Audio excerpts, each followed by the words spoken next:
এক জঙ্গলে একদল খরগোশ বাস করত। তারা একদিন আলোচনায় বসল। আলোচনার বিষয় হলো নিরাপত্তা। তাদের জীবনের কোনো নিরাপত্তা নেই। সবসময় অন্য প্রাণীর ভয়ে ততস্থ থাকতে হয়, তবু বেঁচে থাকা যায় না। যখন তখন বড় প্রাণী এসে আক্রমণ করে খেয়ে ফেলে। এরকম নিরাপত্তাহীন জীবনযাপন করার চেয়ে মৃত্যুবরণ করা ভালো। তারা সিদ্ধান্ত নিল সবাই একসাথে পুকুরে ঝাঁপিয়ে আত্মহত্যা করবে। কথা মতো তারা একসাথে পুকুর পাড়ে এলো।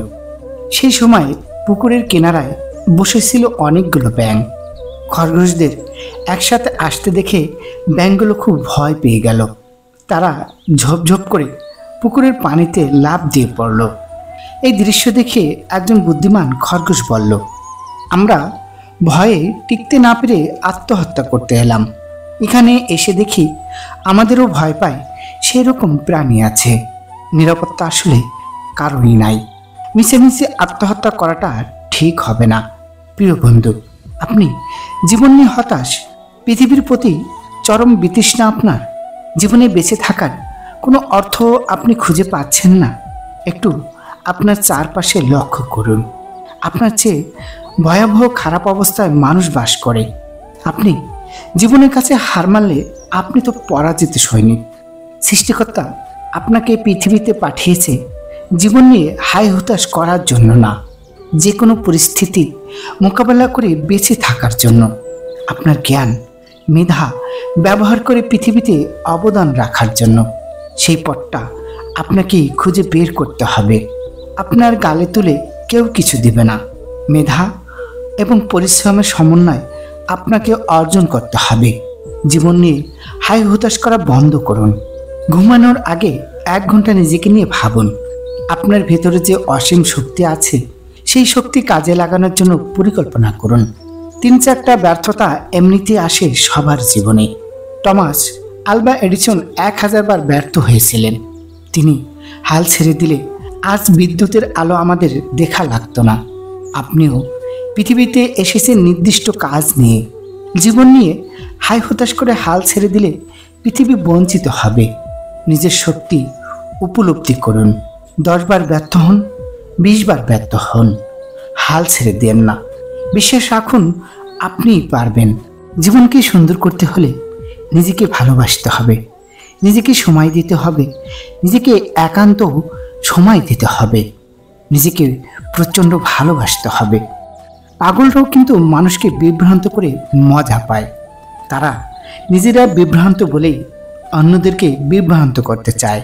ভূতের গল্প যত ভয়ঙ্কর হোক, দিনের বেলা পাইনসে লাগে। শুধু পাইনসে না, হাস্যকরও লাগে। মানুষের মস্তিষ্ক অপরিচিত কোনো জিনিস বেশিক্ষণ সহ্য করে না। নানানভাবে সে চেষ্টা করে অপরিচিত জিনিসটাকে পরিচিতি করতে। মানুষের মস্তিষ্ক মাঝে মাঝে কিছু অদ্ভুত কাণ্ড কারখানা করে। বিভিন্ন স্মৃতিকোষে জমা করে রাখা স্মৃতি নিয়ে নিজের ইচ্ছামতো ঘটনা সাজায় এবং স্মৃতির ভাগ ভর্তি করে। স্বামীরা তাদের নবপরিণীত স্ত্রীর সঙ্গে অনেক রহস্য করে। স্ত্রীর নাম পাল্টে তারা পছন্দের নাম দেয়। এটা সাধারণ ব্যাপার। মানুষ আর কিছু পারুক না পারুক দ্রুত অভ্যস্ত হতে পারে। ট্যানারির পাশে যার বাসা, সে চামড়ার গন্ধে অভ্যস্ত হয়ে যায়। নির্মল আলো বাতাসে তার সারাক্ষণ মনে হয় জীবন থেকে খুব গুরুত্বপূর্ণ কি যেন একটা চলে গেছে। মৃত্যু খুবই সহজ ব্যাপার। একটি মানুষকে খুন করার জন্য ছুরি কাছে বন্দুক কিছুই লাগে না। কায়দা মতো সামান্য ভয় দেখাতে পারলেই হয়। দীর্ঘস্থায়ী কান্না যখন চলে, তখন একসময় চোখের পানি শুকিয়ে যায়। শুরু হয় অশ্রু শূন্য কান্না। আবার চোখের পানি আসে 30 থেকে 40 মিনিটের মাথায়। অর্ধেক সত্য মিথ্যার চেয়েও খারাপ। মেয়েরা প্রেমিকের অদ্ভুত আচরণ পছন্দ করে, অন্যের কাছ থেকে অদ্ভুত আচরণ আশা করে না, পছন্দ করে না। খুব রূপবতীরা সাজতে পারে না, সাজলে তাদের ভালো দেখায় না। মানুষের মস্তিষ্ক শূন্যতা নিতে পারে না। সে যখন তীব্র শূন্যতাবোধ আক্রান্ত হয়, তখনই মুক্তির পথ দেখে।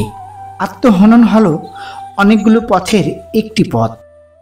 বন্ধুরা, ভিডিওটির একটি উক্তিও যদি ভালো লেগে থাকে তাহলে ভিডিওটি অবশ্যই লাইক করবেন এবং চ্যানেলটি সাবস্ক্রাইব করুন। আপনাদের একটি লাইক আমাদের ভিডিও বানানোর মূল উৎস। ধন্যবাদ।